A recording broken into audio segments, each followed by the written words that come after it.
the Punch this morning. We have ex-National Assembly members, groups, faults, reps, 31 new states proposal. We have ex-National Assembly members, groups, faults, reps, 31 new states proposal. Okay. Senators insist focus should be on states' viability. Afenifere Pandef call for true federalism. I don't understand. Calling for, is it 31 new states to 36 states? Yeah. Okay. It's a proposal. It's a proposal. Yeah, so that means we're going to have like 67 states plus the FCT. You don't expect everything to fly, actually. I know, but I'm just imagining shove, if it actually works out. You know, like a year ago, there was this popular trend online that say, imagination won't kill you. That was when they were singing that VV, imagination. So, can you please descend from your imagination? I think there are lots of because even the United States has 50. So can we afford 67? You know, there will be proposal, definitely. Yeah. Many states, many people are clamoring for that they deserve to be, not really a breakout, carving out a state for themselves. So when the conversation comes on board, then everybody will make a case for themselves. But 67, that can never happen. Oh my Lord, that would be huge. Would start 67, you know, as they say, 67 states and capital. Okay, that cuts you from what you wanted to say. Well, let me leave my imagination. Yeah, please, okay, come out of it. We have pictures there. We have Tinubu Mbeki go on advocate homegrown solutions to Africa's challenges. Well, you can see pictures there of prominent people, prominent men and women. Then we have PDP crisis. Ikimi's panel receives 30 petitions. Summons Anyang Autumn. PDP crisis. Ikimi's panel receives 30 petitions. Summons Anyang Autumn. Some persons will say PDP. Can you people just try and put your house in order for once? Can one person, not like one person actually just step down and let peace reign? That's their business, man. Right. Let them handle it. We have Lagos installs speed limit monitors, imposes 50,000 naira fine. Lagos installs speed limit monitors, imposes 50,000 naira fine.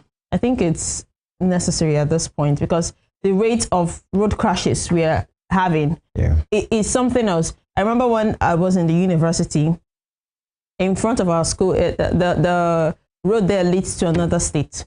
So it was always busy. We used to have accidents back and forth. Students were dying often. And so the school decided to put speed bumps like almost everywhere. To break the speed. Like it was crazy. There was one that actually happened. The bus veered into the school park. Lots of students, and they were finalists. Wow. That was weren't in session. They were, those that were working on their project and everything. So they were in a bus. It was reloaded. Like they were gone. The issue of speed breakers and speed limits, speed bumps rather, the ones on the road. Yeah, it can be annoying and can be damaging to cars. Yeah, to cars. But then the question is, what would you have those people do? Because they just have to do something. Of course. It's quite discomforting that on some roads you have speed bump like 3 minutes of each other, especially roads that are tarred, because of the recklessness of some road users, commuters, private car owners, the bike men. Here we call them Okada, the Olokadas. Some of them behave like they are extraterrestrial. And one will say if there's anybody that should even be more careful, it should be the bike man. Yeah. Because the body of the rider is the body of the machine. Yeah, sure. If that person falls, you are going down with your body, not with the body like that of a car. So Lagos has went out to say there should be speed limit. It's a device that will be put on cars. So the moment you are checked, there should be a speed limit. And for some, they feel it's limiting because they want to fire down. But then if you're firing down, we cause problem. for some persons, not even only yourself. And the state government is saying we will enforce this device on you so that every car we have it, then one might not be able to blame them. And what they are saying is, if you have found one thing, you don't have it, then you pay 50,000 naira. But somebody will want to say, Mr. Governor, your car, does it have a speed limit? But then, well, the governor is not the one involved in accident. The thing is, even if you want to be on this speed, it should be on the very highway. Not where you're seeing schools, hospitals. And then our government should also work on bringing out these road signs. Because most times you notice that you don't even know where a school is. Teach people what it means. Because so many persons doesn't know. And they want to drive in school like this, possibly 500 meters, you see a curve that showing you maybe there's a bend there, or the road is slopey, or there is a bridge somewhere. Many persons don't take cognizance. I think we need enough advocacy from the road safety guys and from government people, and for us to be responsible as well. And I agree completely with you 100% about what you said. When you are in a crowded place, you are in a place that has schools. Of course. Common sense should tell you, or you're in a place that has block of shops here and there, and you are still firing. You see some people the way they fly, it's only your politeness. You will have wanted to say something before you know that, oh, let me just keep it, because the next thing that should come out of your mouth is, you mad? Because it's only mad person that drive like that can exhibit that particular trait. So we need to do better as a person. Imagine where you have schools and school children, and it's around 8 a.m. in the morning, 7:30 in the morning. Busy, actually the busy hours. Yes, 3 p.m., 4 p.m. in the afternoon, and you see somebody just behaving and moving mad. That's why enforcement needs to be done. Irrespective of who is concerned, you have to enforce. In as much some persons will not stop to move mad, then there is a government who has a responsibility to enforce sanity. You know, some persons would say that some Nigerians don't like normal caution. They only like when they're being treated like animals. So when you treat them, when you give them that I wouldn't necessarily say treated like animals, treated the way they should be treated. And whatever that means, that works. Well, because an animal can only, probably a cow can move or do what you wanted to do when you hit I understand what I'm saying. I just said, I get, okay. But then, so that it doesn't look like we are denigrating our own people by themselves. No, we're not. But whatever treatment those people need, they should get it. Because, and we should enforce it on them. We can't keep having 15 die today, 10 die tomorrow, 2 here, 15 die, all tanker here, and all of those things. We are saying the country is bad enough, the economy is not good, and you yourself, you still want to die. You know, sometimes, I'm sorry, I will say, if you want to die, die alone. Right. Don't involve people. Don't find somewhere and die. You don't have to die. We are not telling you to die. But if you are moving mad enough to die, go and die alone. Don't involve people's children. Don't involve people's fathers and mothers. And especially as commuter drivers, those commercial drivers, you are having 18 passengers and you are moving mad. We should behave better. And then we are back to that same point, the story you took. If there are people that will not want to behave better, we will force them to behave better. Even if it means that they will go and spend 1 week, 2 weeks in prison. So everybody will have said. There was a time under Governor Fashola in Lagos. Anytime anybody moves mad, they are first taken to psychiatric hospital for evaluation. And many persons comported because they don't like their toga. Maybe we need to bring it back. If you not do what is right, the government has a duty to force you to do what is right. It's completely really on them, I agree. Yeah, it is. I mean with them. So we continue. We have opposition plans unveiling of mega coalition June. Okay, I'll be waiting for this. Then we have Obaiwena GHL file appeal against favorable High Court ruling. And the last story this morning on the Punch, we have fresh price hike looms as NPA plans 15% tariff increase. Fresh price hike looms as NPA plans 15% tariff increase. And that'll be all on the Punch this morning.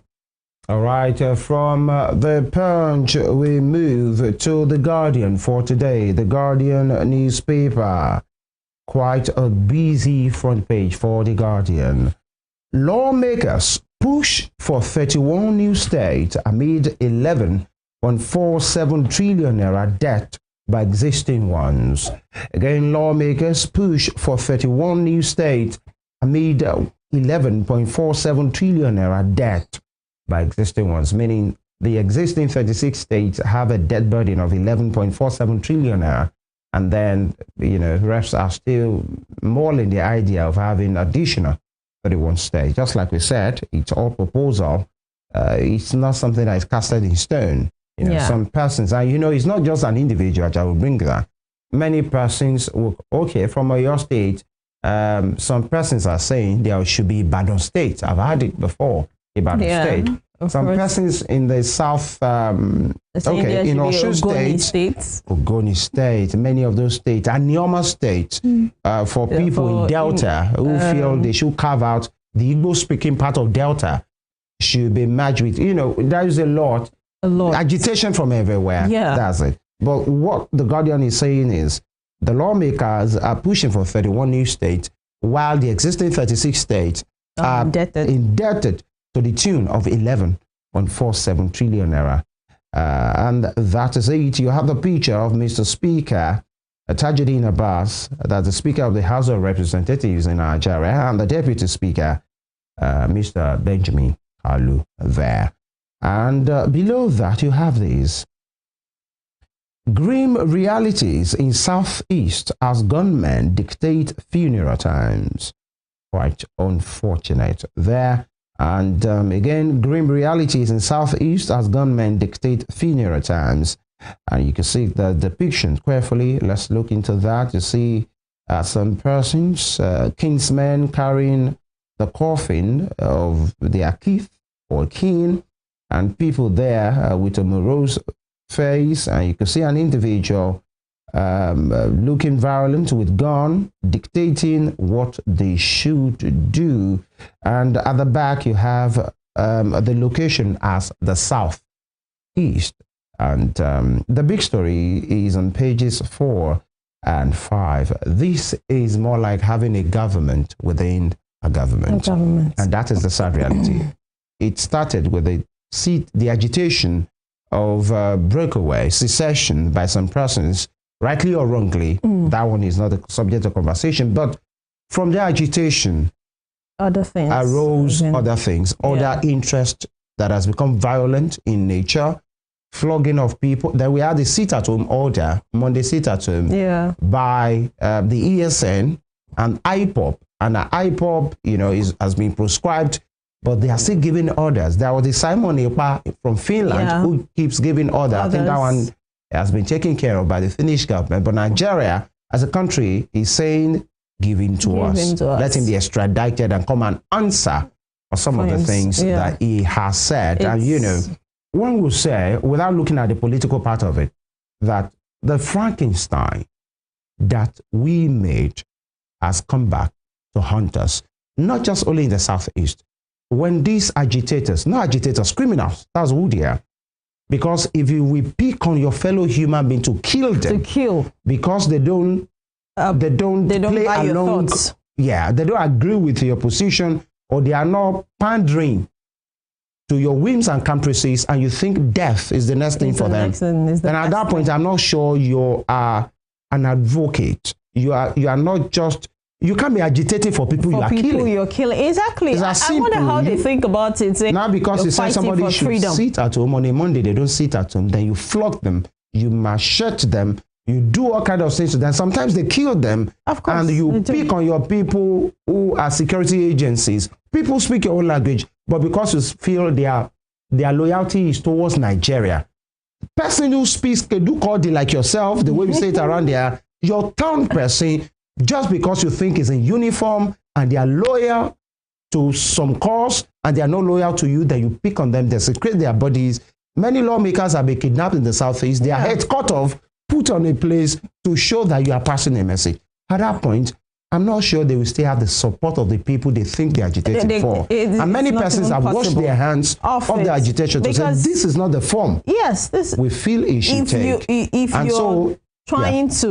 You're trying to make air your view or let your voice be heard. There are various means and ways to do that, but actually involving the killing of human lives. Human beings. Taking any life at all that you cannot give is definitely abhorrent. nobody can give life. Only God gives life. Yeah, so why would you want to take it? People you say you are agitating for, you're fighting just because they don't agree with something, and then you start killing them. Now in this case, Vanguard is saying that to even bury a dead body, whatever kind of death has killed that person, then there are some persons who dictate what to do or what not to do. I think it's an insult. If you ask me, it's an insult on the state, not just the local state there, Nigeria as a state, because those people, they are being left. Now, there was a time where some governors of the Southeast are saying, don't sit at home, don't answer these people. Please go ahead.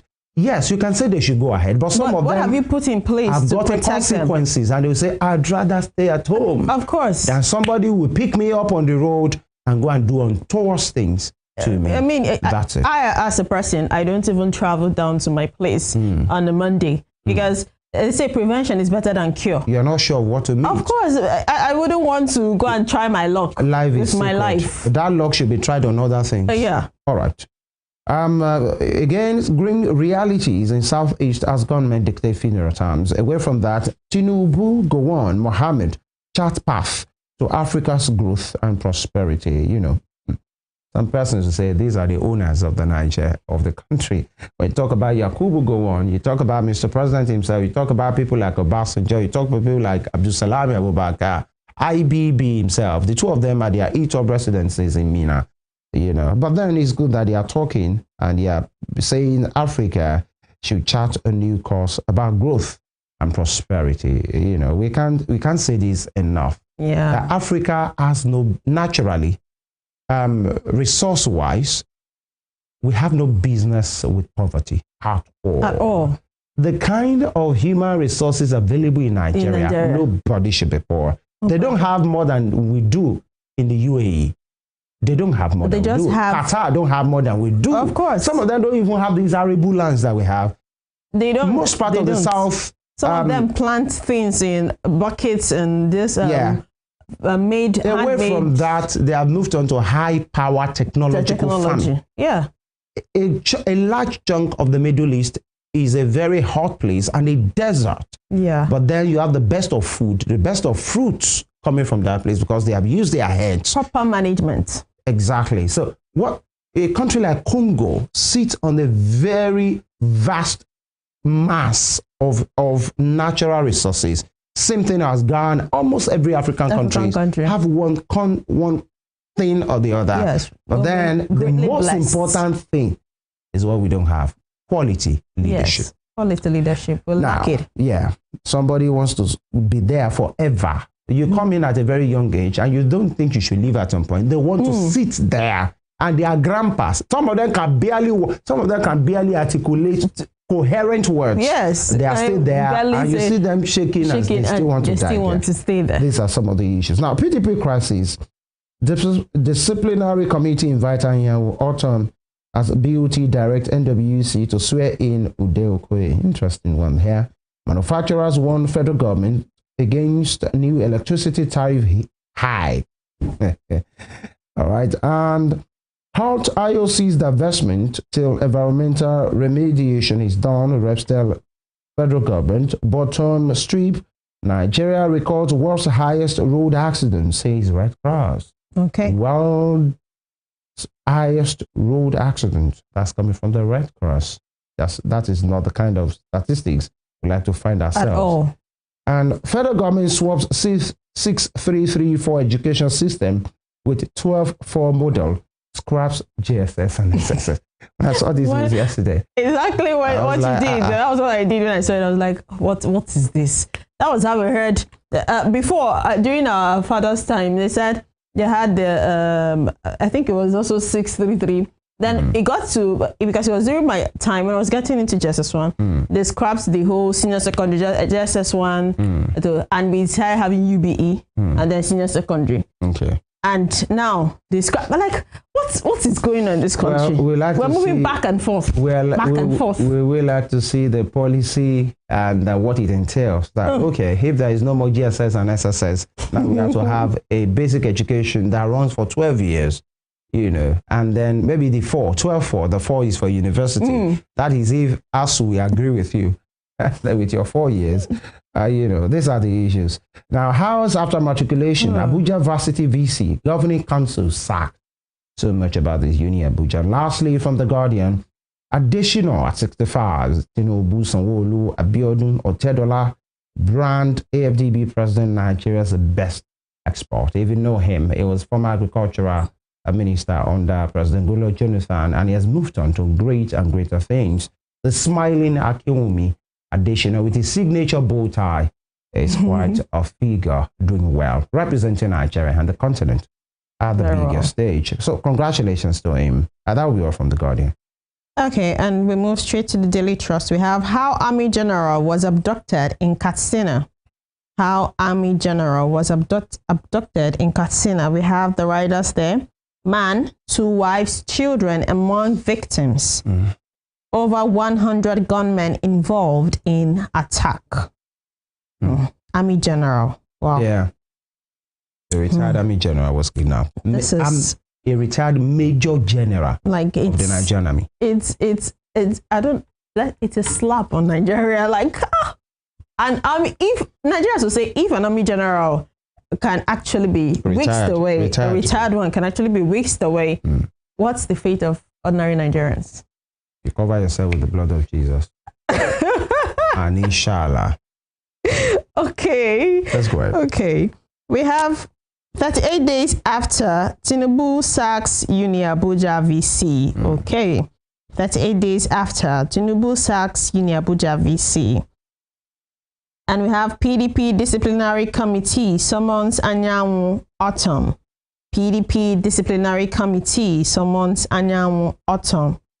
Senate probes Niger leaders Senate probes Niger leaders accusation against Nigeria. And we have Barua disburses 2.7 billion naira loan for new agric scheme.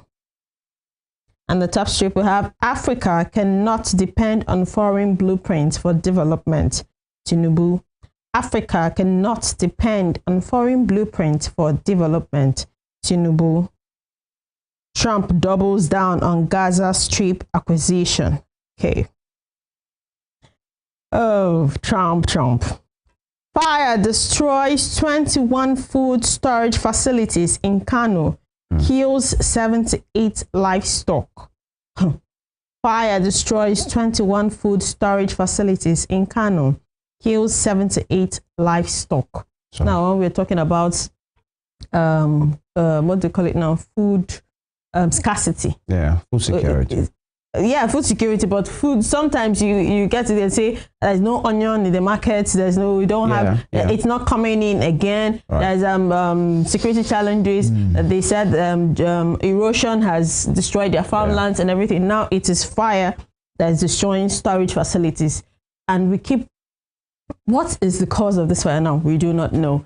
I mean, we're already suffering security challenges in this part or this region of the country. Why do we need to also, I think this fire something has been there for like a while in this year actually. We've been getting fire reports from left, right and center, and I wouldn't want to think that it's the season or the dryness that is making it come up. Whatever like it is, we must just do better. Yeah. We actually must do better because this is food. 78 livestock, next thing you can't buy meat, Okay. All right, that'll be all on the Daily Trust this morning. All right, a very quick one. By the way, I think it's best we leave it there for today. So we continue with the rest of the program. Yeah. And we will be continuing with the focus on our health conversation. We started yesterday. What they say, we can never say it enough. Health is wealth. Absolutely is wealth. I agree. And that's why we continue. This week, a few days ago, February 4 was International Day set aside to look into the conversation on cancer, by the way. So we continue that conversation today. We try and narrow it down some types of cancer, what we need to know. We have an expert that will be joining us very shortly. This is very important. Don't go nowhere. Stay with us.